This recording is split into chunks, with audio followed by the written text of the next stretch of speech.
في الفترة الأخيرة انتشر كده ستايل فيديوهات تقدر تخلي أي صورتين يحضنوا بعض.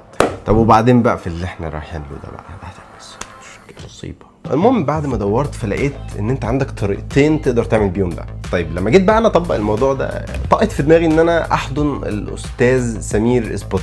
شفت تحس ان احنا اصحاب. تحدد الصورتين اللي انت عايزهم، بعد كده تخش على اي برنامج لتعديل الصور، تبدا تختار مقاس للصوره يبقى بالعرض، بعدين تحط الصورتين اللي انت عايزه. بعد ما خلصنا هنروح بقى على موقع اسمه رانواي. سجل على الموقع، ارفع الصوره، اكتب الديسكريبشن بتاع الصوره، اكتب الاثنين دول عايزهم يحضنوا بعض، استنى شويه وهتلاقي الصوره بقت معاك بالشكل اللي انت شايفه قدامك. طويله شويه لفه. اما بقى الطريقه الاسهل بس بفلوس ان انت تحمل برنامج اسمه AI ميرور. هتلاقيه هو اصلا حاطط لك الافكت، تدوس عليه تختار الصورتين اللي انت عايزهم، هيقولك استنى شويه، تاكد زرار هتلاقي اتعمل الافكت ده. لو عايزني بقى ابعت لك الموقع او البرنامج ده فاكتب لي اي تعليق تحت